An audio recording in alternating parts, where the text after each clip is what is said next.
luar biasa. Toya.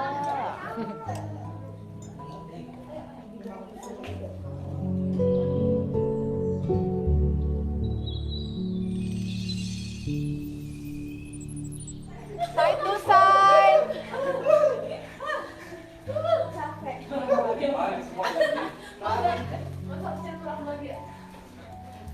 Sekarang bicaranya lebih susah ya? Iya. Lebih susah kok mau bikin ketok.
Selamat pagi. Selamat pagi. Baik, selamat datang semuanya di Bi-Weekly Mental Health Seminar yang akan dibawakan hari ini oleh Dr. Gigi Victor Pakpahan. Baik, sekali lagi selamat datang bagi seluruh sahabat Smile Center. Semoga ini kelihatan ya screen-nya. Oke, saya harap kita semuanya sehat. Sudah 2 minggu kita tidak bertemu, senang sekali sekarang bisa ketemu lagi dengan semua sahabat-sahabat Health Center. Baik, sebelum kita masuk kepada webinar kita hari ini, seperti biasa saya akan sedikit memperkenalkan buat teman-teman mungkin yang baru ikut di seminar Smile Center, saya akan sedikit memperkenalkan tentang Smile Center. Oke, Putri boleh dibantu. Oke. Siapa itu Smile Center? Nah, teman-teman bisa lihat di sini ada services yang dilakukan oleh Smile Center, yang diberikan oleh Smile Center. Yang pertama itu kita punya counseling, dan counseling kita ini free buat teman-teman yang membutuhkan counsel yang berhubungan dengan mental health ataupun untuk stop smoking program atau addiction, buat teman-teman yang membutuhkan bantuan untuk overcome addiction ataupun mental health issue, boleh hubungin kami ada counseling free yang akan dibawa ke terapis daripada Smile Center. Oke, next.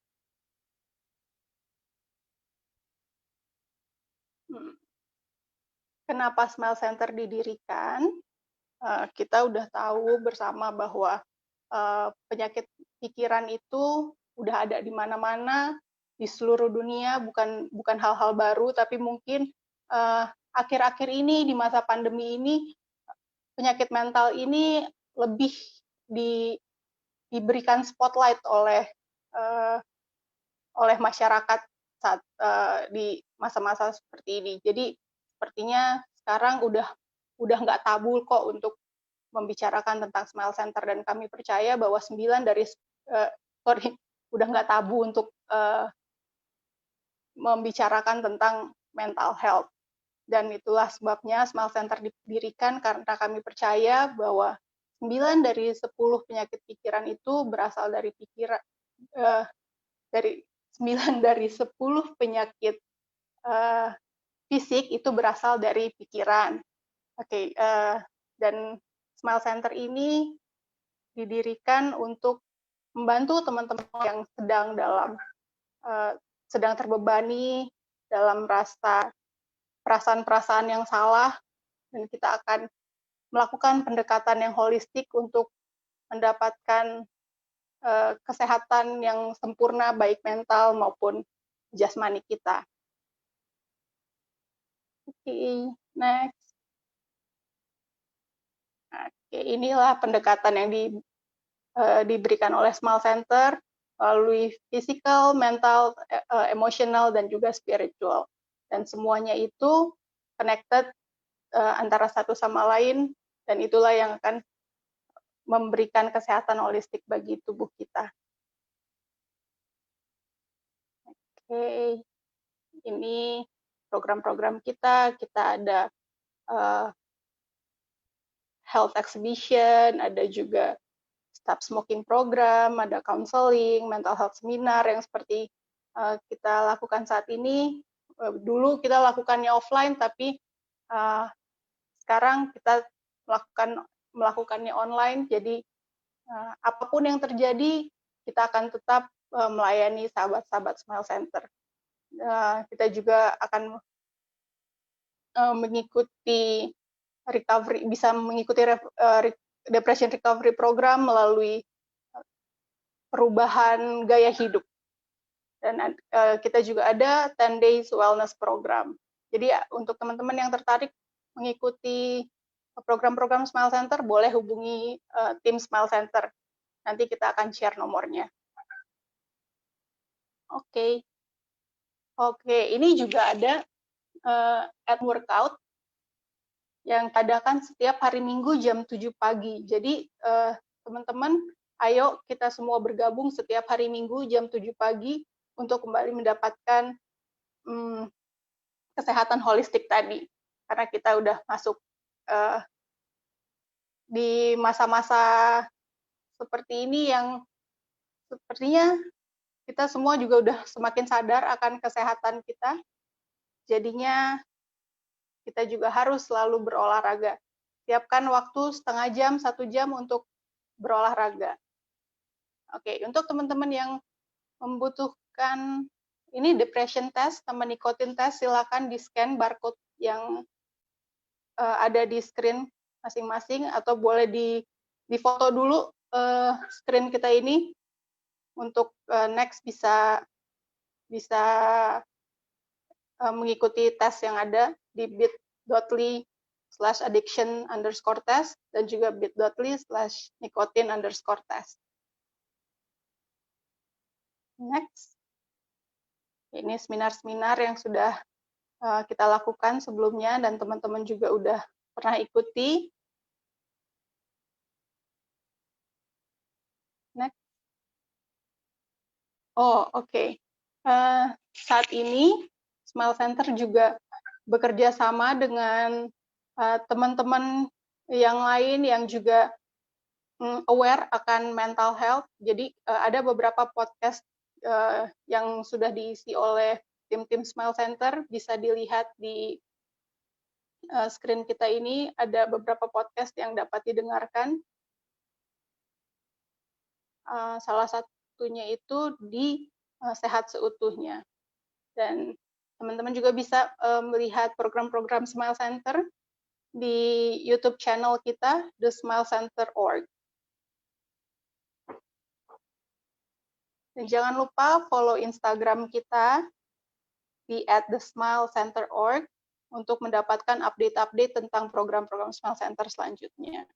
Oke, seminar hari ini akan dibawakan oleh Dr. Gigi Victor Pakpahan. Beliau ini merupakan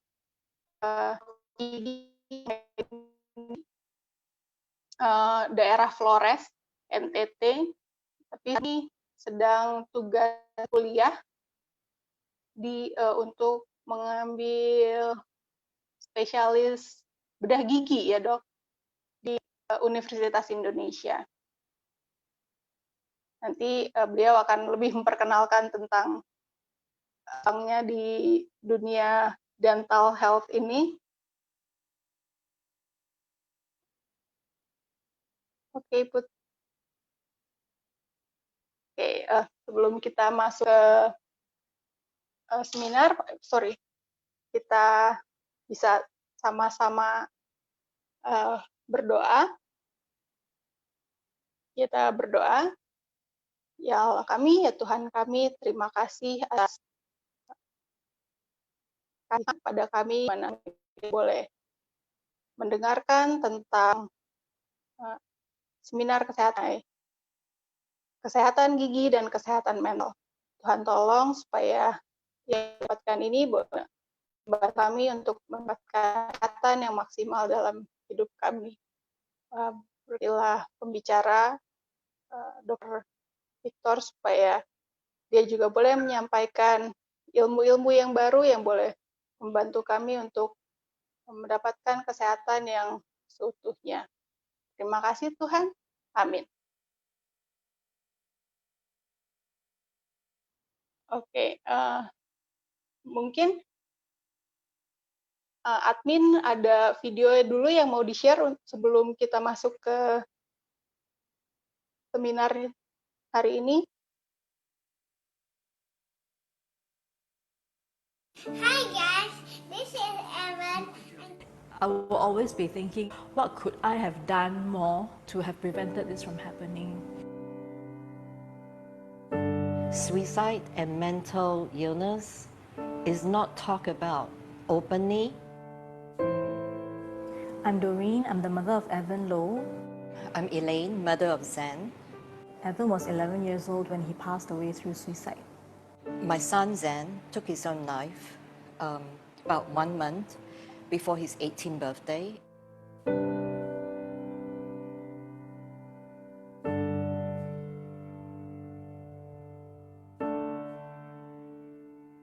I think what contributed to Evan's death was actually a combination of many factors. Other than his autism, who made it very difficult for him to socialize, I think he was also going through tremendous stress in school because as a society, Singapore is very competitive, and especially for boys, they feel that coming out to say, I'm depressed, I feel sad, is exposing their vulnerability. It is just, in an Asian culture, it just doesn't seem right for a boy to be weak. They're expected to be strong, they're expected to uphold the family. So that's a lot of stress for a boy to take. For Zen, or in my family, I think there's definitely a genetic predisposition. But only with Zen's passing, I have my cousins who actually shared with me of their own struggles. You know, many families are in denial because of the shame. It's embarrassing for them to admit that my child has mental illness. Families think that if we acknowledge it, it becomes contagious. It's a taboo, it is a stigma, so they don't recognize it and they don't offer the right help for their children who are struggling.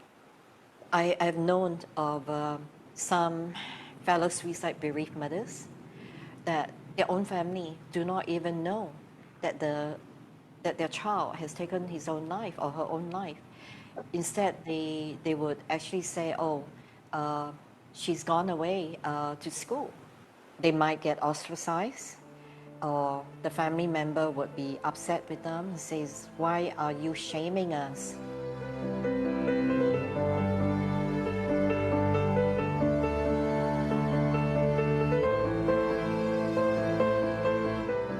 Happy Stay movement is really the first ground advocacy group by mothers who have lived experience losing their child to suicide, calling for a national strategy on suicide prevention and mental well-being. We don't want youth to think that telling people that they're depressed makes them weak. We want them to know that it's okay not to be okay. I know that it's very challenging to grow up. There are many, many new emotions you're going to go through. But I would like to say, take your time to grow up.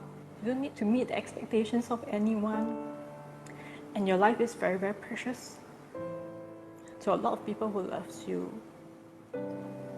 I hope that many years from now, you will look back and you'll tell yourself that I'm glad I stayed for the people I love and for myself.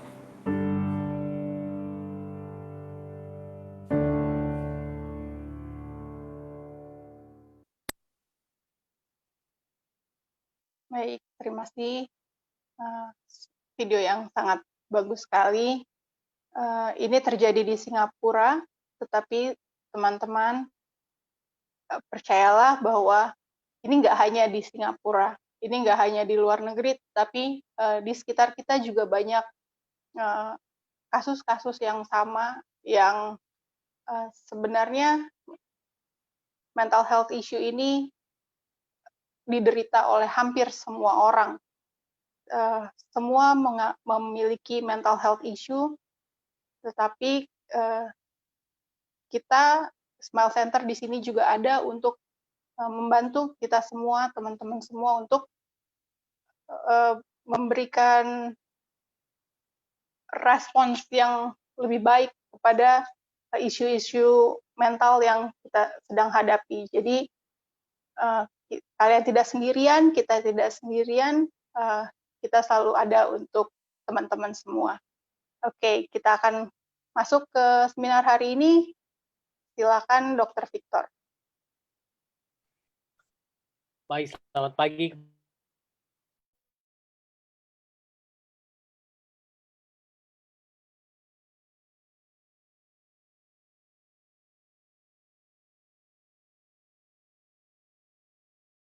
Terdengar jelas?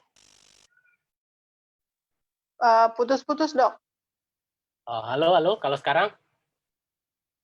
Oke. Oke. Saya izin untuk share screen ya. Nah, nanti kalau putus-putus boleh kasih tahu ya, karena kita semuanya bergantung kepada jaringan internet saat ini.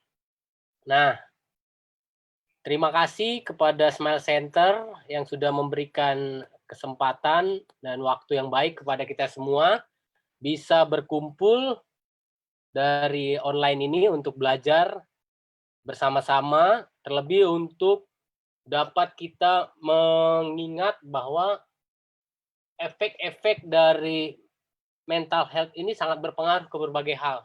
Tadi yang kita udah lihat dari video sebelumnya bahwa banyak sekali kejadian di Singapura yang mengakibatkan anak-anak bunuh diri oleh karena mereka merasa tertekan. Nah, selain itu, dari saya sebagai dokter gigi, ada juga banyak faktor-faktor yang menghubungkan antara stres, kecemasan, dan kesehatan gigi. Nah, ini yang mau kita pelajari pada saat ini. Kadang-kadang kita sepele sama kesehatan gigi kita. Kita bilang, wah, sakit gigi nggak apa-apa. Padahal lagu bilang apa?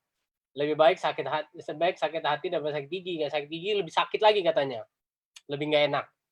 Dan kita mau pelajari pada siang hari ini apa hubungannya dan apa efeknya dari stres, dari kecemasan, dari depresi, dari kelelahan mental kita terhadap kesehatan dari gigi kita. Kesehatan di mulut juga terutama.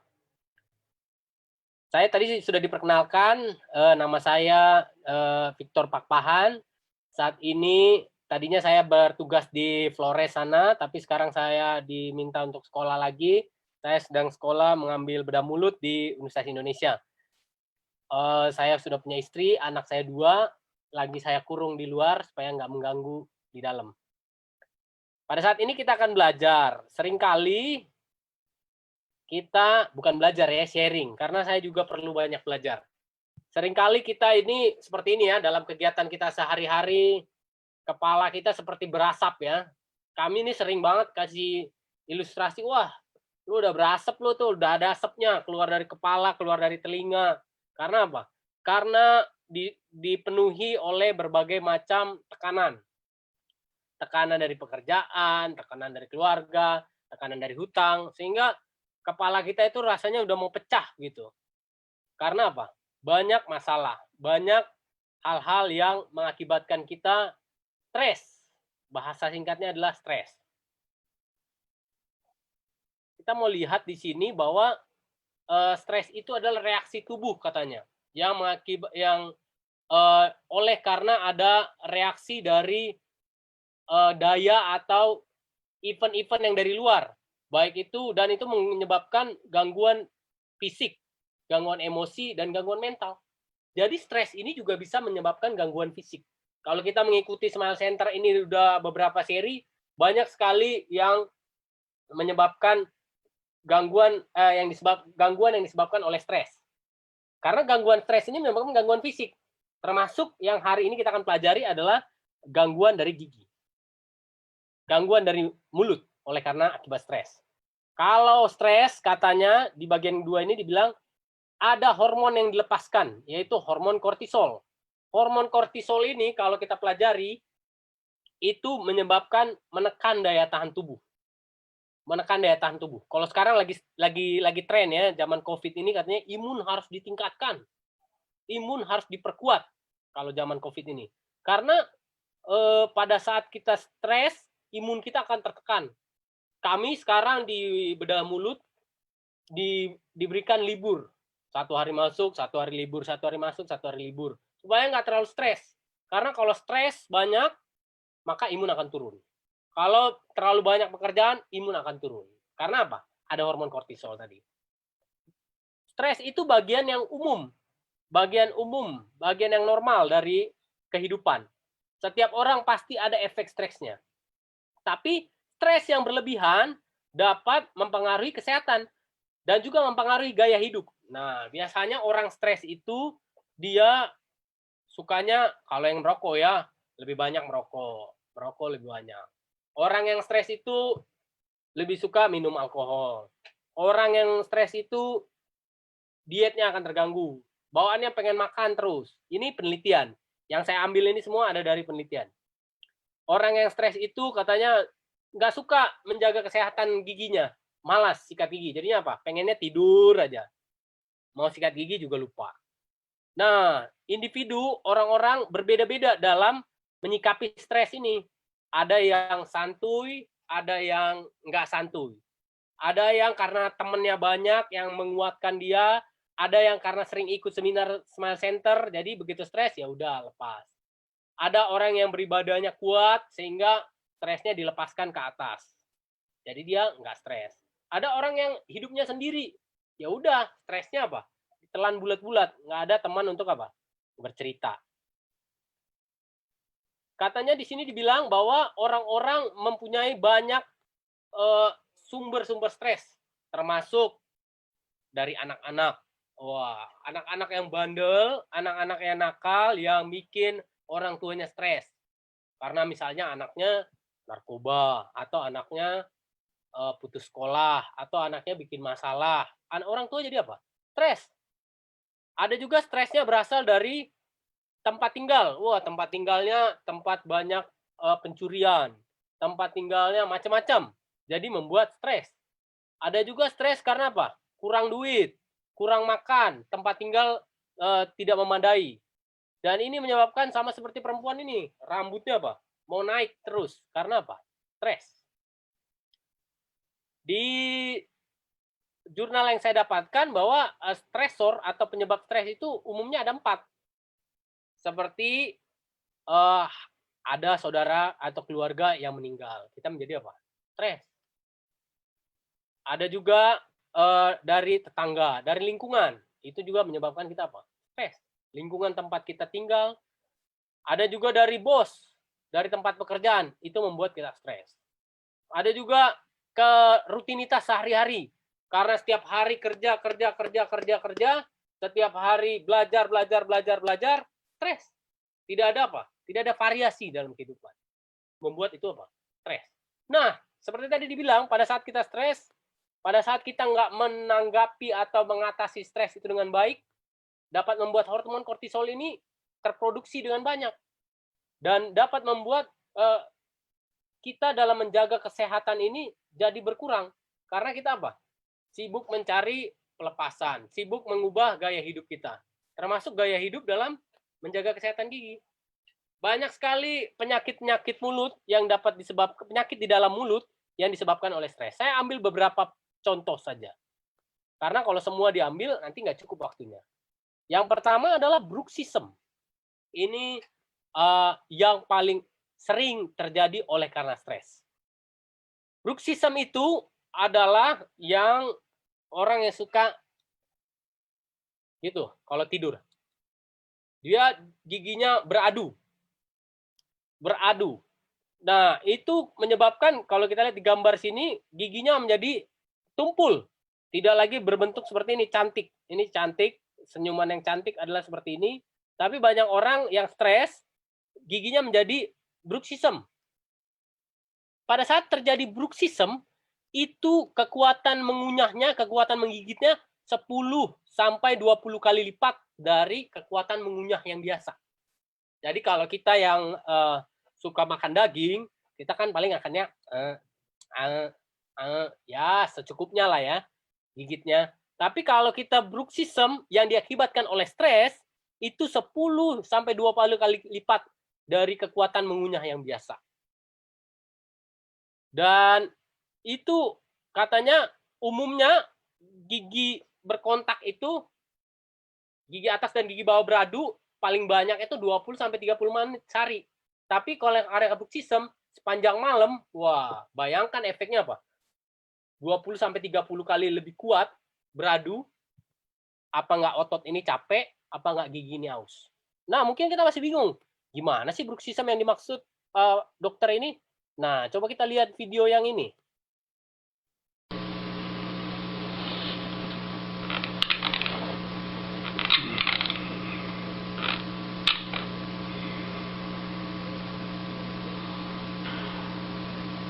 Suaranya kedengaran ya? Suara. Nah.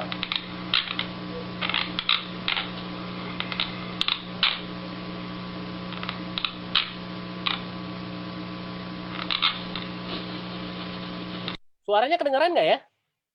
Suara bruxismnya. Kedengeran, Dok. Kedengaran ya? Oke, terima kasih. Itu bukan suara kecoa ya, bukan suara kecoa, bukan suara tikus. Tapi suara gigi dia beradu. Suara giginya beradu pada saat malam. Oleh karena dia stres. Coba kita ulang sekali lagi.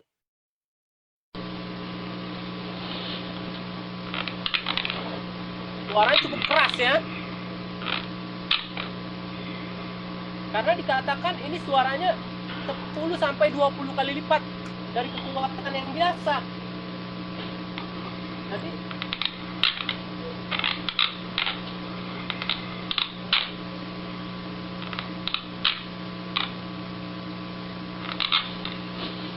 bayangkan itu terjadi sepanjang malam, bayangkan kekuatannya 10 sampai 20 kali lebih kuat daripada kita makan daging. Ya apa nggak giginya rusak? Bruxism is a condition where a patient grinds, gnashes, and/or clenches their teeth. It is typically an unconscious behavior and can occur both while awake and sleeping. Common symptoms of bruxism include worn tooth structure and flattening of the teeth, increased tooth sensitivity, jaw soreness, tenderness of the facial muscles, and dull headaches. The grinding may be loud enough that it can be heard by others, especially if it occurs when you are asleep. Bruxism is commonly associated with airway disturbances, like sleep apnea and gastric reflux. The constant force of opposing teeth rubbing and grinding against each other causes the hard enamel outer layer of the teeth to wear away, exposing the soft inner dentin layer, making the teeth weaker, more sensitive, and could even become prone to decay. Membuat giginya jadi tumpul. In addition, once the softer dentin is exposed, the pace of the wear will accelerate dramatically. Bruxism can also potentially lead to cracks or fractures in your teeth. Excessive tooth wear causes many oral health complications, including unattractive and irregular tooth levels, uncoordinated chewing movements, jagged and sharp tooth edges, tooth pain, and eventual loss of the teeth altogether. There are preventative and corrective treatment options for patients showing signs of bruxism. Treatment will vary based on the underlying fractures in your teeth. Jadi, bruxism ini katanya bikin giginya jadi tumpul. Bahkan giginya bisa jadi retak lama-lama kalau nggak dirawat, kalau nggak dihilangkan faktor stresnya juga. Faktor utama bruxism ini adalah stres. Giginya bisa jadi tumpul seperti ini. Kalau Anda lihat gigi Anda, wah ini gambarnya agak kabur. Kalau Anda lihat ini gigi Anda, mungkin dia kelihatan seperti ini, tumpul di depan. Kelihatan di sini goyang-goyang, kelihatan tumpul di sini, maka itu adalah apa? Faktor penyebab stresnya, disebabkan oleh bruxismnya.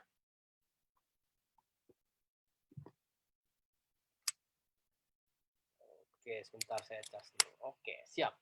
Nah, mungkin Anda nggak sadar, atau mungkin karena Anda tinggal sendiri, Anda tidur sendiri, tidak ada yang pernah dengar. Coba Anda lihat dari gigi Anda, kalau gigi Anda ada seperti ini menjadi tumpul, maka itu kemungkinan besar pada saat Anda tidur terjadi bruxism. Itu adalah salah satu masalah yang disebabkan di dalam mulut, salah satu masalah di dalam mulut yang disebabkan oleh stres.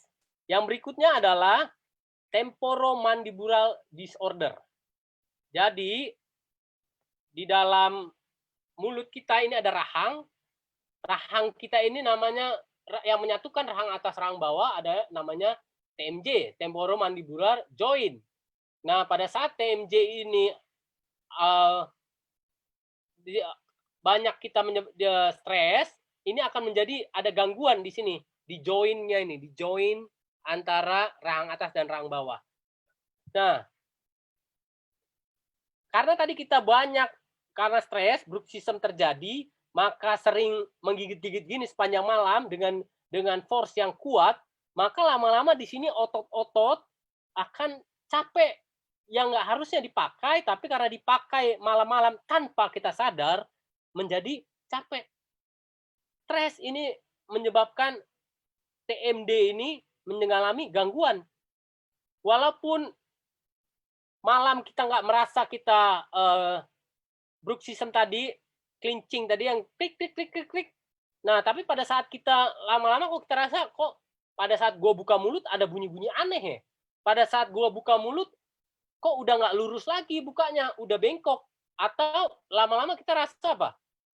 Kok gua buka mulut nggak seperti kemarin ya? Kok saya buka mulut cuma satu jari, nggak bisa besar-besar lagi.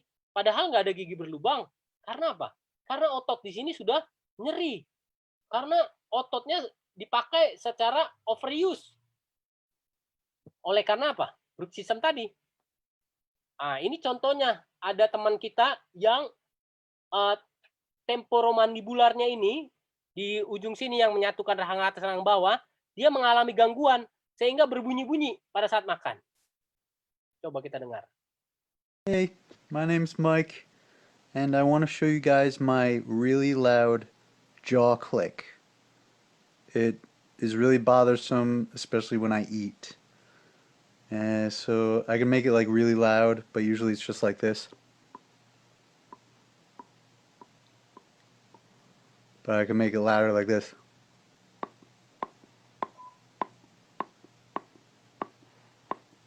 Isn't that awesome? Cool. Bagi dia itu awesome, cuman bagi kita dokter gigi itu mengkhawatirkan karena ada gangguan di sini. Di sendi ototnya ini ada gangguan. Oleh karena apa? Oleh karena terlalu capek dipakai pada saat malam-malam dia yang harusnya otot ini istirahat, tapi karena kita stres, kita banyak pikiran, sehingga terjadi gangguan hormon dan terjadi bruxism itu. Ini kalau kita mau lihat gambaran dari clicking tadi. Nah, harusnya yang ideal itu temporomandibular joint adalah seperti ini. Sendinya ada pas di lubang tempatnya ini. Tetapi pada saat dia clicking, nah, kita lihat di sini ada ligamennya lari dari posisi semulanya.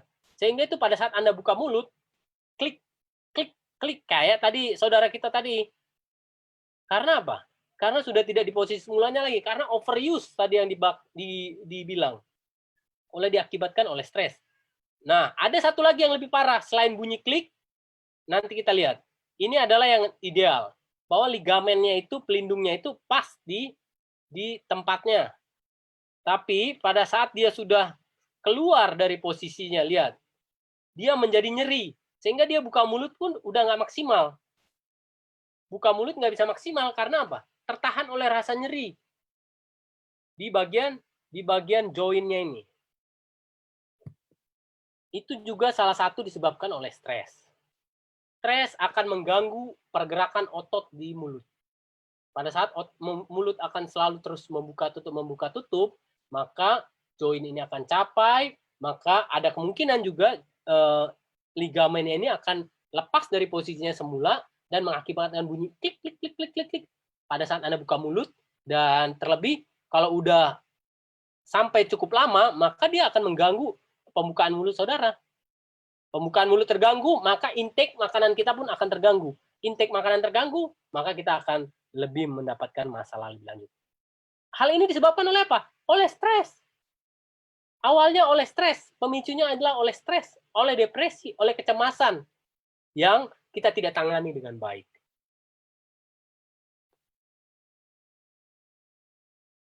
Yang berikutnya, tadi yang pertama adalah bruxism, yang kedua adalah TMJ disorder, yang berikutnya adalah apa? Penyakit dalam gusi. Ini juga disebabkan oleh stres. Pada saat stres tidak tertangani dengan baik, hormon kortisol itu mengalir deras di tubuh, daya tahan tubuh menurun, sehingga menyebabkan penyakit di gusi. Penelitian di Amerika Serikat, University of New York, dan University of North Carolina, dan Michigan, katanya emosional faktor memainkan peranan penting dalam penyakit periodontal. Penyakit periodontal itu adalah gusi, tulang penyangga gigi, itu adalah periodontal. Dan researchers, peneliti-peneliti menemukan bahwa penyakit gusi, penyakit dalam mulut ini yang berat, meningkat oleh karena meningkatnya juga stres dari pasangan, dari anak-anak, dari pekerjaan, dan lain-lain. Semakin berat penyakitnya, maka stresnya semakin berat, maka penyakit di gusi itu juga akan semakin berat. Pada saat periodontitisnya sudah kronis, banyak penelitian yang menemukan hubungan antara kecemasan dan depresi dengan penyakit periodontitis yang kronis. Katanya stres meningkatkan penyakit periodontitis ini dengan dua cara. Pertama, yang tadi saya sudah ceritakan bahwa stres ini akan menekan sistem imun tubuh. Yang kedua, akan mempengaruhi gaya hidup kita. Karena kalau kita stres, pertama imun tubuh ditekan, yang kedua gaya hidup kita akan berubah. Karena kita pada saat stres, kita malas sikat gigi. Pada saat kita stres, kita susah tidur. Pada saat kita stres, kita maunya konsumsi alkohol, maunya kita makan yang manis-manis, itu akan menyebabkan penyakit di gusi. Penyakitnya seperti apa? Wah, seperti ini. Ini adalah salah satu yang disebabkan oleh stres. Memang ini dipengaruhi juga oleh kebersihan mulut yang jorok. Ini kebersihan mulutnya tidak baik ya, sangat tidak baik. Kita lihat di sini, wah karang giginya di mana-mana. Nah, ini juga karang giginya di mana-mana. Ini juga karang giginya di mana-mana. Ini adalah karang-karang gigi yang disebabkan oleh gaya hidup yang tidak baik. Gaya hidup yang tidak baik itu dipengaruhi oleh stres. Tadi dibilang bahwa kita jadi jarang menyikat gigi, kita jarang menjaga kesehatan mulut kita, dan daya tahan tubuh kita menurun. Kita mau lihat lagi videonya. pada saat apa yang kalau karang gigi itu bikin kayak gimana sih? Terus kenapa kalau ada karang gigi? Ya tinggal dibersihin aja. When Mungkin too kita much ngomong bone gitu. around a tooth has been lost due to severe periodontal disease, sometimes the best treatment is to extract the tooth. Teeth are held in place by the Lihat, height pada and saat shape of the jawbone, but when teeth enzim and gums tidak are bisa lagi infected with membantu severe membersihkan periodontal karang gigi, disease, the bone around the tooth is tulang giginya lost. jadi turun. This is an Ini adalah X-ray tulang of a pada healthy saat mouth. gigi yang normal. Notice that the bone Tulangnya comes masih up normal. high around the Tulangnya necks of masih the tinggi. teeth. Now, compare it Ini with lihat, this di X-ray, bagian sini which shows tulangnya sudah advanced turun. periodontal disease. You can see that the bone levels Oleh are karena much tulangnya lower. termakan When oleh too much bone is kuman-kumannya, lost, there's so little support for the teeth that they become loose and have to be akhirnya giginya removed. menjadi tidak To kuat lagi. determine if an extraction is right for your situation, we'll do a thorough examination, which typically includes X-rays. It's important to extract a tooth that cannot be Anda saved lihat pada as saat soon as gusi possible Anda to sudah turun prevent the seperti spread of ini, infection. bisa jadi We often dipengaruhi oleh recommend stres. replacing Oleh an karena extracted tooth to periodontal, preserve penyakit remaining di jawbone gusi and yang tidak dirawat stabilize your dengan baik. bite. So we'll also talk with you about your replacement options. Extracting a tooth that's loose due to severe periodontal disease is sometimes the best choice for maintaining the health of your mouth. Ini diambil dari gambar. Pada saat kita lihat, harusnya tulang gigi itu ada di bagian sini, di atas sini. Tapi oleh karena kuman-kuman tadi yang tidak dibersihkan dengan baik, yang tidak teratasi dengan baik, akhirnya tulang ini kuman-kuman ini memakan tulangnya. Akhirnya tulangnya turun, giginya menjadi terekspos, giginya menjadi goyang. Ini adalah diakibatkan oleh stres juga.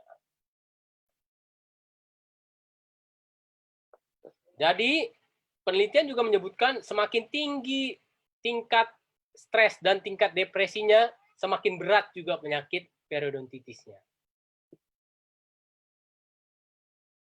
Banyak hal yang dapat diakibatkan oleh stres. Dalam gigi aja banyak yang diakibatkan oleh stres. Bila kita tidak memanagenya dengan baik, bila kita tidak mengatasinya dengan baik, maka stres ini dapat mengakibatkan banyak hal. Masih ada lagi. Ini kemarin teman saya ada yang konsultasi. Mudah-mudahan dia ikut join di sini ya. Saya sudah share ke dia. Dia bertanya, ini suami gue banyak sariawannya. Suami gue banyak sariawannya katanya. Saya tanya, gimana konsumsi hari-harinya vitamin C-nya? Bagus, bagus. Dia makan buah terus. Apakah, ini agak humor sedikit ya, saya tanya juga, apakah kalian terlalu kasar mungkin? Ini suami istri ya.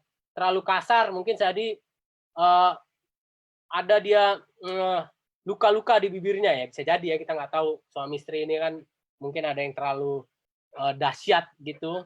Sehingga menjadi luka. Enggak juga, biasa aja katanya.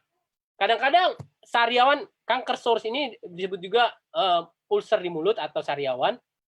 Kadang-kadang sariawan bisa sulit dibedakan dengan traumatic ulcer yang disebabkan oleh iritasi, disebabkan oleh trauma seperti tergigit atau digigit atau terpentok. Itu kan bukan sariawan, itu adalah traumatic ulcer. Kalau sariawan itu atau kanker source, dia timbul sendiri, tiba-tiba datang aja berapa biji begitu. Nah, ini nggak menular. They often are triggered by trauma. Katanya bisa jadi disebabkan trauma, tapi yang kanker source, yang mouth ulcers ini ditimbulkan oleh stres karena timbul sendiri.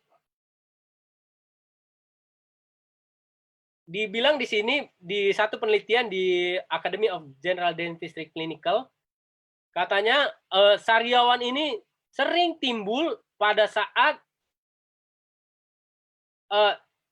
jarang timbul pada saat break time atau sedang libur, karena stresnya nggak ada, karena sedang libur kan, jadi nggak ada lagi, nggak ada kepikiran apa-apa pada saat anak sekolah, anak kuliah, sehingga sariawannya nggak timbul. Nah, sariawan-sariawan seperti ini yang bisa sering timbul pada saat apa? Stres, tiba-tiba muncul dia, tiba-tiba muncul. Makanya kalau ada yang muncul seperti ini tanpa faktor penyebab trauma, kita akan tanyakan apa penyebab stresnya, apa masalahnya. Oh iya, saya stres di pekerjaan. Oh iya, saya kemarin itu banyak mikirin masalah hutang, dan lain-lain. Pada saat di-treat dengan baik, dihilangkan faktor stresnya diatasi, dan diberikan vitamin C yang baik, maka itu akan hilang. Tapi kalau stres lagi, tiba-tiba timbul lagi sendiri. Kalau akan semakin parah, maka dia akan semakin besar seperti ini. Dan ini sangat mengganggu. Siapa yang punya sariawan yang pernah besar, pasti akan tahu. Mengganggu pada saat apa? Pada saat makan. Yang berikutnya adalah lichen planus. Lichen planus ini penyakit kulit. Tapi sering juga ditimbulkan di gigi. Di daerah bibir. Di lidah juga sering. Ditemukan pertama kali oleh Erasmus Wilson tahun 1869. Oleh karena dia nemukan ini pada saat apa? Kok pada pasien yang cemas, pada pasien yang stres, kok ketemu lichen planus seperti ini. Jadi digambarkan oleh Erasmus ini, salah satu faktor pencetusnya adalah apa? Juga stres. Karena apa? Tadi stres itu menekan imun tubuh. Menekan imun tubuh. Karena hormon kortisol akan menekan imun tubuh, banyak hal yang bisa diakibatkan, dan stres ini juga mengganggu kegiatan sehari-hari kita, karena kita akan menjadi malas, kita akan menjadi lemas, kita akan menjadi banyak pikiran, sehingga aktivitas kita pun nggak rutin lagi. Kita maunya tidur aja, kita mau konsumsi coklat, sehingga kebersihan mulut ini tidak akan bisa dijaga dengan baik oleh karena penyakit-penyakit tadi. Saya bukan ahlinya dalam manajemen stres, tapi saya percaya teman-teman dari Smile Center yang ada di sini, jadi teman-teman yang hadir di sini, pada saat kita semua mau dibantu untuk mengatasi stresnya, boleh konsultasi, hubungi teman-teman kita dari Smile Center ini, mereka yang akan banyak membantu kita. Untuk teman kita cerita, untuk teman kita berbagi, untuk teman kita belajar sama-sama bagaimana mengatasi stres. Supaya tidak timbul lagi penyakit-penyakit yang tadi sudah kita gambarkan, termasuk yang dalam gigi, dalam mulut. Penyakit gigi yang di dalam mulut oleh karena stres, yang seperti saya sudah gambarkan tadi. Boleh konsultasi ke teman-teman di Smile Center. Kalau yang saya dapatkan yang sangat berguna bagi saya, biasanya kalau saya stres itu saya bermeditasi.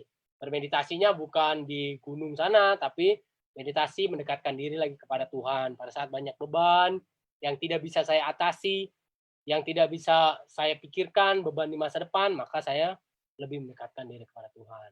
Olahraga, bermain di alam, tidur yang cukup. Orang stres ini pasti susah tidur. Tapi kita perlu tidur yang cukup, sangat perlu tidur yang cukup. Supaya stres ini termanage dengan baik. Bergabung di dalam komunitas. Komunitas Smile Center ini sangat baik untuk membantu kita, untuk berkumpul bersama-sama, sharing sama-sama, mengatasi masalah-masalah, sehingga teman-teman yang memiliki masalah-masalah stres dapat juga terbebas dari stres, dapat terbebas dari gangguan di dalam mulut. Makan yang baik. Makan yang baik ini juga membantu mengatasi stres. Bayangkan kalau kita stres, terus kita makan daging kambing, bukan hilang stresnya, malah kita apa? Darah tinggi. Makan yang baik sehari-hari, tensi kita akan terjaga, sehingga pada saat ada masalah, kita pun nggak langsung apa? Nggak langsung stres yang tinggi. Yang berikutnya adalah apa? Buat prioritas. Ada hal-hal yang kita nggak bisa jangkau. Ada hal-hal yang harus kita serahkan sama Tuhan.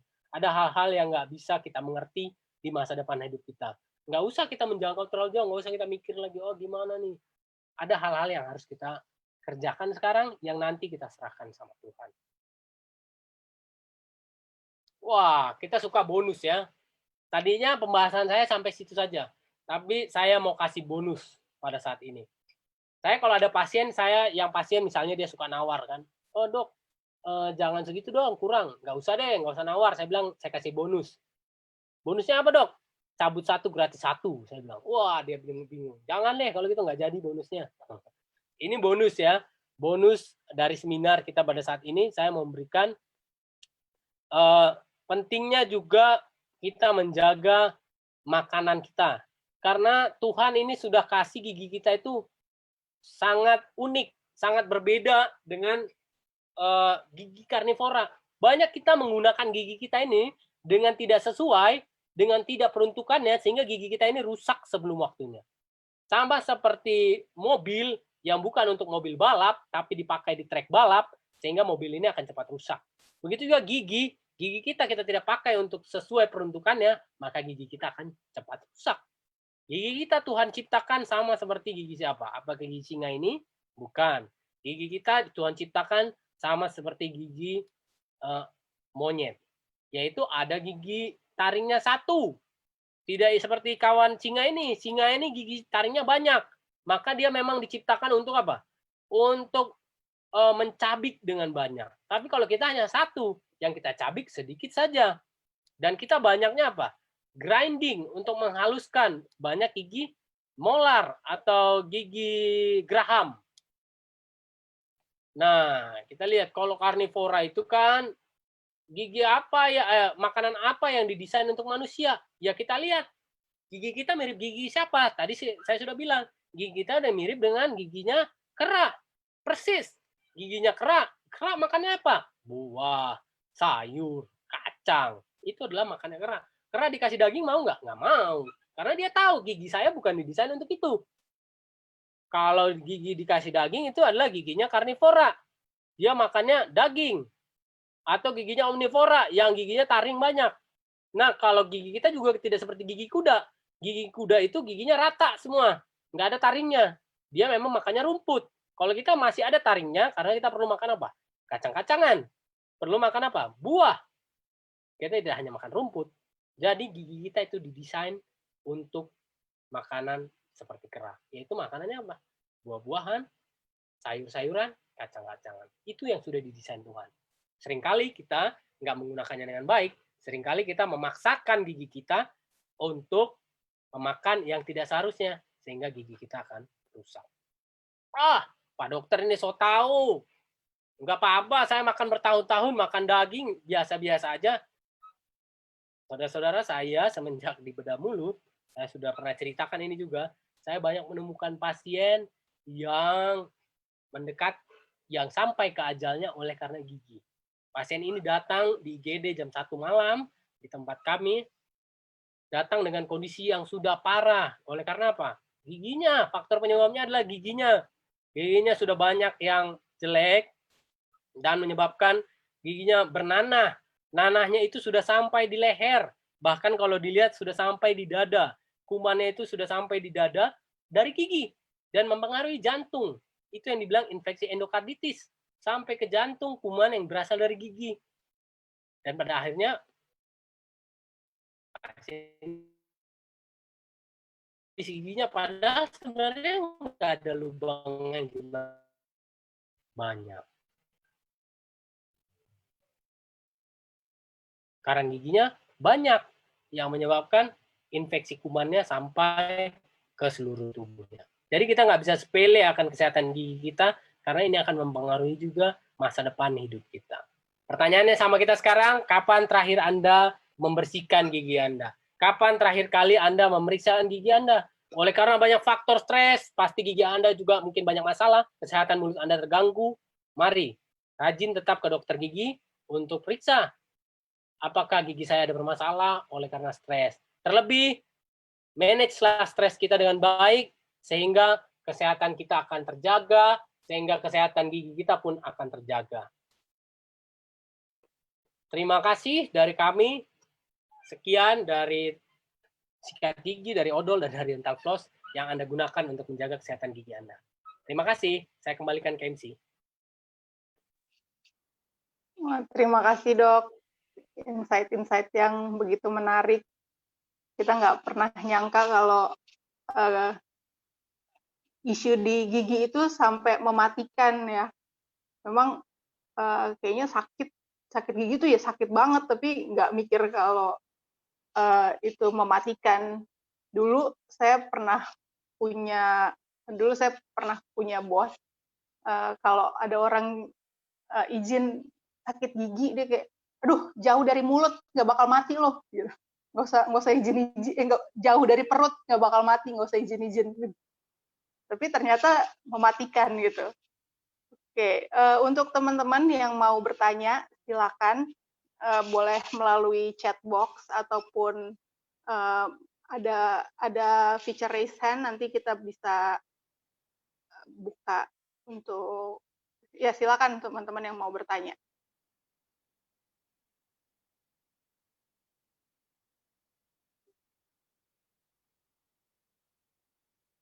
Tadi itu ada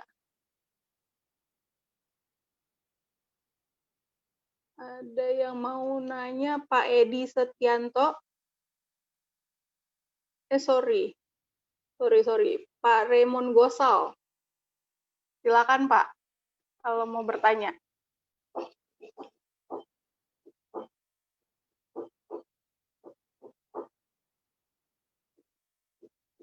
Pak Raymond masih ada? Oke.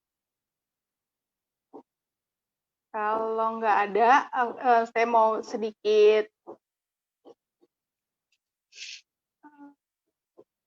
Oke, ternyata ada pertanyaan. Sorry, aku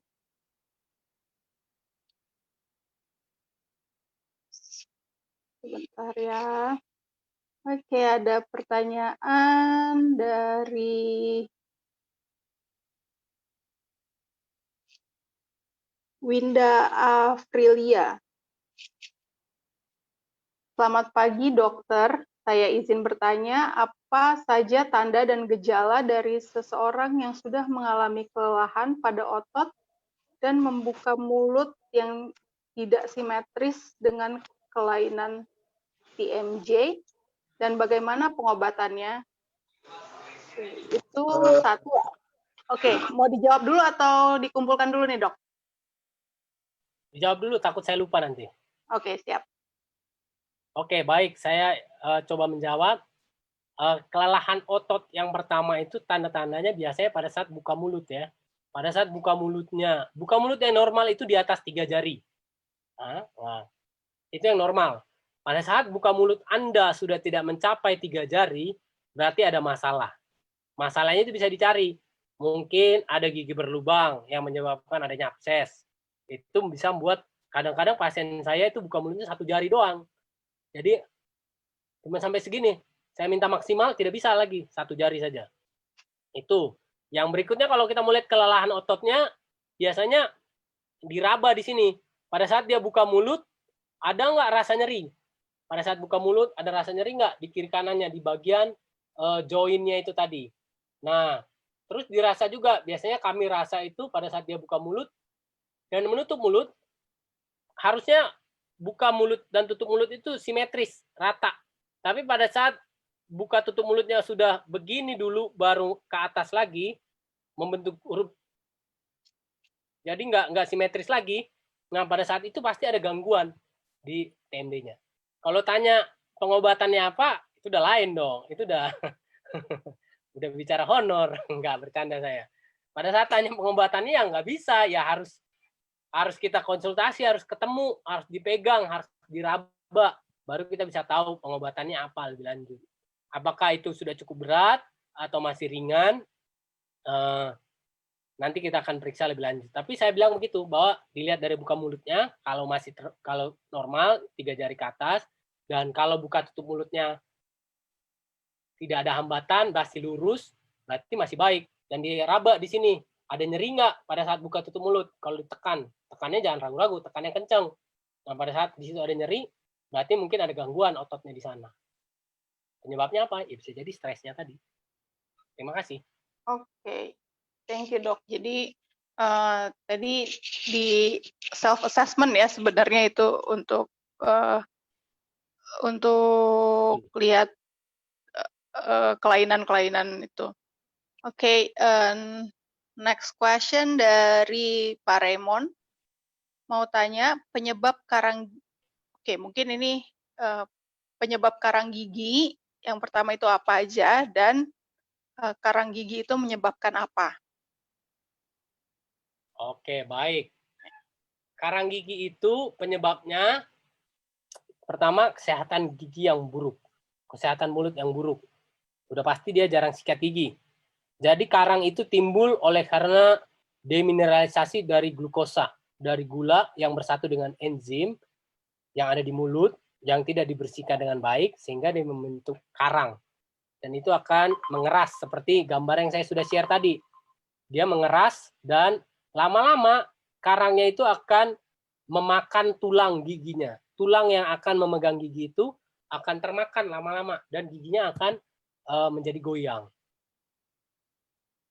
Gambarannya seperti itu. Kalau ditanya pengobatannya apa, yaitu pertama rajin ke dokter gigi, yang kedua minimalisir stres dan minimalisir makan gula. Nah, gula ini timbul dari banyak hal, termasuk diantaranya adalah nasi putih. Jadi yang paling aman untuk nggak punya karang gigi, ya itu adalah sikat gigi dengan baik. Mungkin itu. Thank you. Yang saya mau lanjut bertanya, Dok. Oke, Pak Raymond, silakan. Oke, itu caranya menghilangkan karang gigi itu dengan cara apa ya, Dok? Maksudnya apa, harus dibersihkan secara rutin atau gimana, Dok? Oke, cara membersihkan karang gigi itu hanya ada satu. Itu adalah keunggulan kami dokter gigi. Dokter gigi itu agak beda dengan dokter umum. Kalau dokter umum kita sakit demam, kita bisa minum obat hilang demamnya. Tapi kalau dokter gigi itu nggak bisa. Kalian harus datang ke kami untuk kami bersihkan. Nggak bisa dibersihkan sendiri. Orang bilang apa? Pakai baking soda, pakai apa? Tidak bisa. Harus datang ke dokter gigi dan dibersihkan. Minum obat nggak akan membersihkan karang gigi. Karena karang itu perlu dibersihkan dengan tindakan fisik. Baru bisa bersih. Oke, Dok. Thank you. Ya, siap, Pak Raymond. Oke, thank you, Dok. Thank you, Pak Ramon, untuk pertanyaannya. Pertanyaan selanjutnya, minta rekomendasi pasta gigi yang bagus, Dok. Sama yang bisa bikin putih. Terus cara sikat gigi yang baik. Kalau iklan, Dok, iklan. Bahaya ini di Facebook nih, nanti saya nggak di-endorse sama yang lain nanti. Jadi odol sikat gigi yang baik itu nggak ada. Berdasarkan saya melihat selama ini, odol sikat gigi itu semuanya sama. Yang penting adalah cara kita menyikatnya. Anda pakai sabun cuci yang baik, sabun cuci apapun, kalau cara Anda tidak baik, maka tidak akan bersih. Kalau nggak disikat, nggak akan bersih. Nah, mungkin ada yang bertanya, kandungannya apa? Ya, daripada beli kandungan, apa aja baik. Yang penting ada fluoride-nya. Lihat aja fluoride-nya. Semua odol sikat gigi itu semuanya ada fluoride-nya. Itu baik semuanya. Yang penting cara menyikat gigi. Aduh, saya lupa tadi ya. Harusnya saya masukin videonya ya. Cara menyikat gigi itu, ini sikat gigi. Yang penting adalah sikat gigi itu nggak boleh gerakannya horizontal. Itu akan merusak gusi pada saat gerakan kita itu horizontal. Gerakan kita itu harus vertikal, tapi sikat giginya harus dibentuk sedikit ke arah 45 derajat seperti ini. Jadi nggak bisa begini, nggak bisa begini. Vertikal yang saya maksud itu kalau dari atas berarti ke bawah, satu arah saja, atas ke bawah, atas ke bawah, atas ke bawah, atas ke bawah, atas ke bawah, atas ke bawah. Tapi sikat giginya nggak boleh bentuknya begini. Sikat giginya harus miring sedikit, 45 derajat. Atas ke bawah, atas ke bawah, bawah ke atas, bawah ke atas, bawah ke atas, bawah ke atas, bawah ke atas, bawah ke atas. Atas ke bawah, atas ke bawah. Begitu. Pokoknya sikat giginya harus miring 45 derajat. Dan sangat penting, lihat bulu sikatnya. Dulu saya di Flores, saya sering ke sekolah-sekolah, anak-anak tuh sikat gigi, ya ampun, kalah sikat sepatu, kalah sikat baju, jelek. Kita juga jangan terlalu pelit. Kalau sikat gigi kita sudah berbulunya, sudah jelek sedikit, ganti. Karena itu akan mempengaruhi kebersihannya. Akurasi sikatnya itu akan terpengaruh. Nanti idealnya berapa lama, Dok, ganti sikat gigi? Idealnya berapa lama itu tergantung bentuk giginya ya. Kalau giginya jelek, giginya berantakan, maka makin sering harus ganti sikat giginya. Karena sikat giginya nggak akan sesuai lagi. Tapi kalau giginya rapi, rata, ya paling sebulan sekali bisa. Pokoknya lihat aja begitu bulunya ada mekar-mekar dikit, ganti. Tapi sikat gigi juga ada bentuknya. Nah, ini lain lagi, nanti makin panjang. Sikat gigi juga ada bentuknya. Jangan terpengaruh sama merek. Jangan terpengaruh sama iklan. Yang iklan bentuknya ada jeruji-jeruji begini, yang ada gripnya, nggak ada. Ada nanti sikat gigi itu yang penting adalah ujungnya meruncing. Bulunya rata. Jangan ambil bulunya yang zigzag-zigzag begitu. itu iklan. Yang penting adalah bulunya rata dan ujungnya meruncing. Ujung bulunya ya, maksud saya ujung bulunya ke atas tuh meruncing. Oke. Oke, admin udah dicatat ya itu. Ntar kita boleh jadi konten Instagram tuh. Oke, pertanyaan selanjutnya dari Helen. Katanya giginya kenapa sensitif banget setiap kali minum dingin. Minum dingin tuh ngilu gitu giginya. Oke, ada beberapa penyebab kenapa gigi itu ngilu. Pertama itu tadi kemungkinan. Boleh saya share lagi screen-nya ya.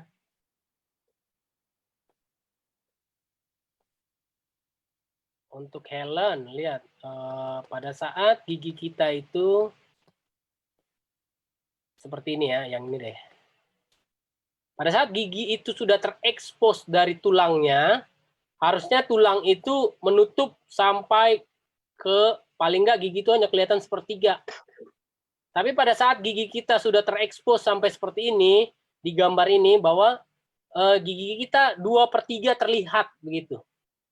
Jadi bagian yang tidak terlihat itu, yang harusnya tidak terlihat, itu adalah bagian namanya dentin. Dentin itu pada saat kena dingin atau kena panas, maka akan ngilu. Jadi ada kemungkinan gigi Anda sudah terekspos. Entah gusinya turun, entah tulangnya turun. Penyebabnya apa? Yaitu bisa jadi stres, bisa jadi kesehatan gigi yang buruk, kesehatan mulut yang buruk. Sehingga menyebabkan gigi yang harusnya nggak terekspos, menjadi terekspos. Yang berikut juga, kalau ngilu itu, bisa juga ada lubang. Nah, ini yang harus dicermati di bagian mana yang bermasalah dari giginya. Siapa tadi namanya? Helen. Helen itu ya. Apakah gigi Anda ada yang bagiannya terekspos, sehingga itu menyebabkan ngilu, atau memang gigi Anda yang berlubang. Tapi ada juga memang yang giginya sensitif. Sensitif itu dalam arti lapisan emailnya itu tipis. Itu memang dari sananya. Bagaimana caranya? Ada caranya. Datang ke dokter gigi nanti ditebelin lapisan yang tipis itu. Terima kasih. Semoga menjawab ya Helen. Ada pertanyaan lagi dok, banyak nih. Buset. Lanjut. Lanjut ya. Tadi kan dibilang sikat gigi yang baik cari yang ada fluoride-nya. Tapi ini Sindela bertanya kalau ada yang bilang fluorin sama fluoride itu sama kan ya dok? Fluorin itu nggak baik untuk kesehatan, apalagi tertelan. Jangan ditelan dong. Jadi bagaimana mengatasi dan memilih pasta gigi yang baik? Apakah jadinya harus menjauhkan atau justru cari yang ada fluorinnya gitu? Sekarang banyak kali sikat gigi itu yang mengandung herbal. Yang banyak kali yang mengandung herbal. Jadi kalau bisa, kalau saya sih ya, kalau saya pribadi, saya biasanya cari yang herbal-herbal aja. Walaupun nggak 100% herbal, tapi paling nggak ada tulisannya herbal. Lagian, kalau kita pakai sikat gigi, saya nggak ada sikat gigi lagi sama. Sikat gigi itu odol itu paling hanya 1/4 atau kalau saya ya 1/5 dari sikat gigi itu. Saya bilang tadi odol itu hanya memainkan peranan sangat sedikit. Yang paling banyak itu adalah teknik kita sikat gigi. Mau odolnya sejembreng tapi sikat tekniknya jelek, maka nggak akan berhasil.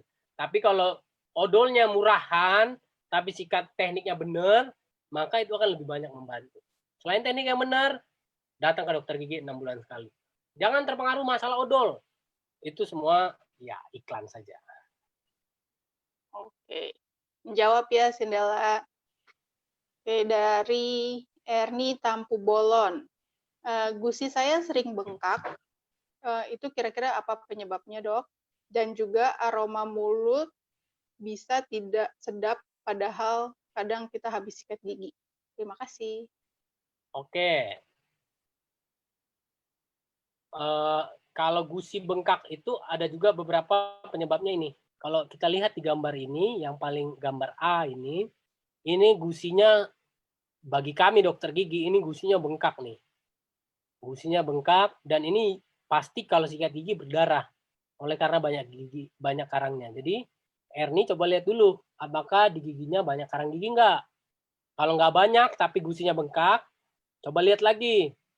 Kadang-kadang karang gigi ini bisa jadi tidak tampak dari tampakan luar, tapi di dalam gusi ini ada juga banyak karang gigi tersembunyi atau sisa-sisa makanan yang tersembunyi yang kita nggak bisa bersihin sendiri. Kita harus datang ke dokter gigi, nanti kami yang bersihkan. Yang berikutnya, kalau gigi bengkaknya sampai besar, sampai nyeri, berarti kemungkinan itu dari giginya yang berlubang. Nah, begitu juga tadi yang pertanyaan berikutnya, kalau nafas tidak sedap. Nafas tidak sedap itu faktornya adalah udah pasti ada kotoran yang ada di dalam mulut. Kotorannya bisa apa? Bisa makanan yang Anda bayangkan ada sisa makanan, sisa ikan misalnya, kita makan ikan itu kan suka nyelip-nyelip ya. Sisa ikan misalnya yang nggak Anda ambil selama 1 bulan di dalam mulut Anda. Bukan karena Anda nggak mau ambil, tapi Anda nggak bisa ambil karena dia terselip di dalam. 1 bulan di dalam situ, Anda bisa bayangkan dia menjadi apa di situ. Ini kita punya tempat sampah, kalau 1 minggu nggak diambil aja udah bau busuk ya. Apalagi ikan misalnya tinggal dalam gigi 1 bulan, nggak bisa diambil.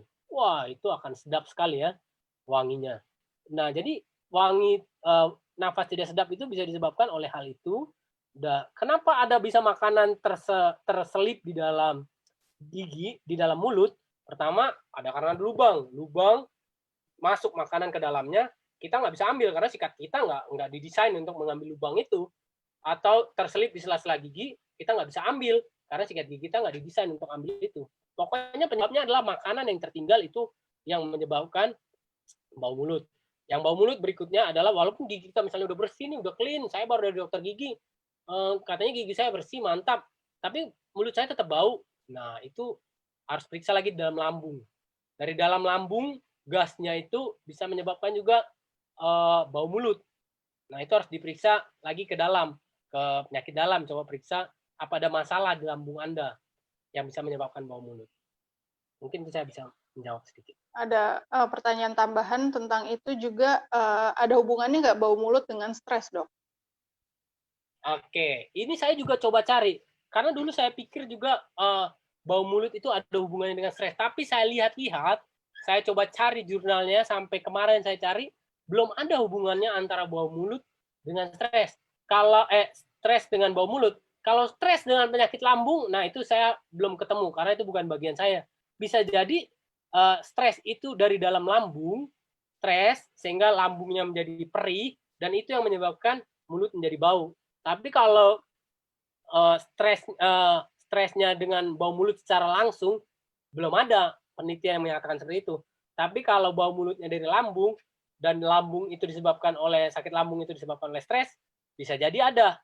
Dan itu yang menyebabkan bau mulut. Mungkin itu bisa menjawab ya. Oke, iya. Ya memang kita juga di Smile Center ini udah beberapa kali membahas tentang lambung, efek stres ke lambung. Jadi mungkin itu juga ya yang jadi trigger bau mulutnya. Oke, semoga menjawab ya Pak Apul. Ini dari Journey juga tadi udah dibahas tentang model sikat gigi dengan cara sikat gigi yang optimal. Pak Raymond Gosol kayaknya mau nanya lagi, apa masih mau bertanya atau sudah terjawab? Oke, saya itu mau nanya, bisa lagi? Silakan Pak. Oke, Dok, apa ada efek samping penggunaan kawat gigi? Penggunaan kawat gigi kan biasanya para kaum orang muda, biasanya baik orang muda dan orang tua, biasanya mereka untuk meratakan gigi, biasanya mereka menggunakan kawat gigi, kan? Benar ya? Ya. Nah, sekarang pertanyaannya, apakah ada efek samping penggunaan kawat giginya? Oke, thank you, Dok. Oke, terima kasih Pak Raymond ya. Jadi sekarang ini banyak sekali orang-orang memasang kawat gigi. Permasalahannya adalah mereka masangnya enggak di orang yang seharusnya. Nah, pada saat mereka tidak pasang di orang yang berkompeten untuk memasang itu, maka akan membuat banyak efek samping. Karena tarikan kawat gigi itu nggak main-main ya. Saya pernah belajar beberapa kali, saking kuatnya dan salah menariknya, giginya itu bisa lepas.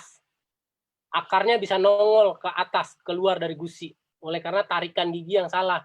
Jadi, pada saat masang kawat gigi, tentu punya efek yang jelek pada saat kita nggak pasang di orang yang berkompeten. Nggak di orang yang seharusnya. Kita pasang di tukang gigi. Banyak sekarang tukang gigi keliling, bahkan pasangnya di rumah, door to door. Itu udah pasti akan mempunyai efek samping. Karena pertama bahannya nggak steril. Cara kerjanya pun nggak steril. Keilmuannya pun patut dipertanyakan. Sehingga akan menimbulkan banyak efek samping. Giginya tertarik, tidak bersih, tidak higienis, bisa menyebabkan masuk kuman, banyak. Tapi pada saat kita pasang di orang dokter gigi yang sudah kompeten untuk hal itu, maka tidak akan ada efek samping yang berlebihan. Karena dokter gigi yang sudah kompeten, dia akan menggunakan tarikan kawatnya itu sesuai dengan standar yang sudah dipelajari. Tarikannya itu nggak boleh terlalu kuat, nggak boleh terlalu ringan. Kalau terlalu ringan, giginya nggak bergerak. Kalau terlalu kuat, giginya akan terlalu bergerak. Mereka sudah mempelajari hal itu, dan mereka sudah memperkirakan hal itu. Sehingga efek sampingnya, walaupun ada, bisa diminimalisir. Tapi mungkin butuh extra care untuk kebersihannya ya dok? Iya, betul. Dan itu sama dokter gigi yang kompeten, pada saat kita pasang kawat, dia tentu akan edukasi kita pasti. Caranya begini, pakai ini, untuk menjaga kawatnya itu tetap bersih. Dan juga bahannya dia pastikan yang sudah steril banget, sehingga kita bisa jamin. Oke, menjawab ya Pak Remon. Terima kasih pertanyaannya. Oke, satu pertanyaan terakhir ya dok.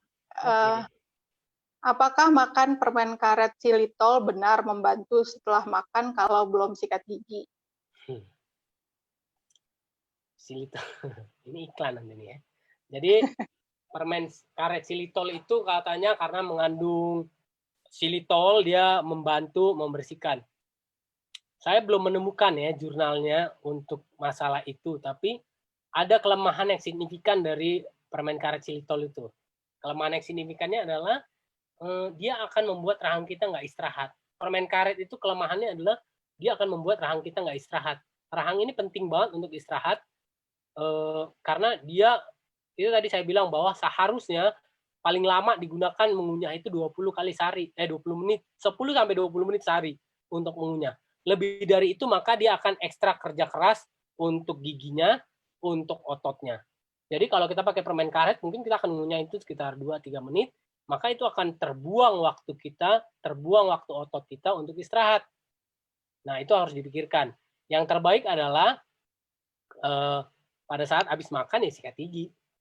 Kalau nggak sempat, ya kumur-kumur aja air putih. Sikat gigi paling mantap sebelum tidur untuk menghilangkan kuman-kuman sepanjang hari. Kalau membantu atau enggak, saya belum menemukan, jadi saya tidak bisa jawab. Tapi kalau kelemahannya ya itu ada, bikin otot kita capek. Jadi lebih baik nggak usah. Oke. Kalau yang katanya sikat gigi itu sehabis makan dan sebelum tidur itu iklan atau beneran tuh dok? Ada dua efek sikat gigi yang kita harapkan ya. Pertama, menghilangkan kuman. Yang kedua, membuat nafas lebih segar. Karena udah pasti pada saat kita habis sikat gigi, misalnya kita makan ikan asin misalnya, atau kita makan bawang putih, efek wangi bawang putih itu akan bisa dinetralisir dengan sikat gigi. Dan kalau malam yang kita harapkan adalah karena semalaman mulut kita akan kering. Jadi kita perlu di-refresh sebelum kita tidur. Makanya kita perlu sikat gigi malam. Terutama yang paling penting adalah sikat gigi sebelum tidur. Saya bilang sebelum tidur ya, bukan malam hari. Karena banyak kali pasien saya sikat gigi dok malam hari. Tapi habis itu saya minum kopi. Habis itu saya makan nasi goreng ya, sama aja bohong.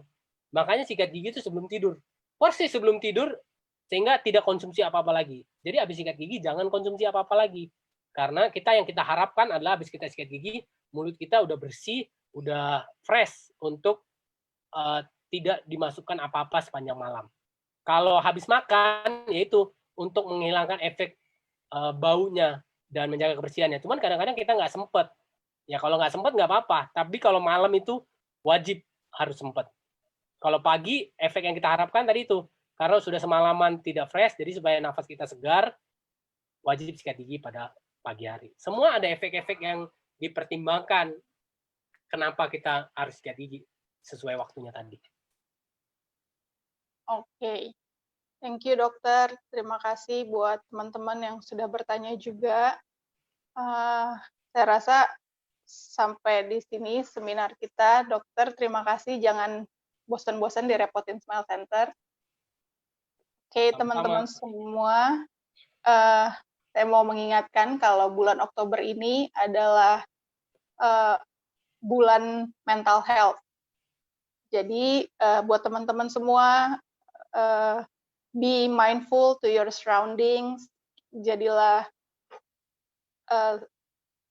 bawalah efek yang positif untuk teman-temannya yang lain, dan kalau ada teman-temannya juga yang dirasa membutuhkan bantuan, boleh di-refer ke Smile Center, ataupun kalian juga bisa menjadi teman yang baik untuk teman-teman yang membutuhkan.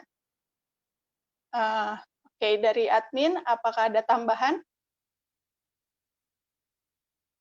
Oh ya, untuk teman-teman, Smile Center bisa dihubungi melalui kontak yang ada di screen kita di nomor 0815 4621 0644 dan 0811 961 9162.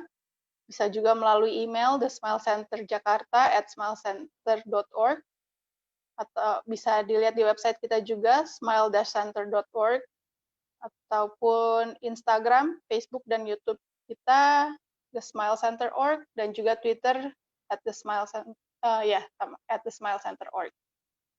Oke, untuk teman-teman juga yang mau memberikan kontribusi untuk Smile Center, bisa di-scan QR code di screen kita, atau boleh melalui BCA 899-036-2255 atas nama Beatrice Eka Putri. Dan jangan lupa didoakan Smile Center untuk bisa selalu melayani teman-teman semua. Terima kasih dan sampai jumpa di seminar berikutnya. Terima kasih dok, terima kasih teman-teman semua.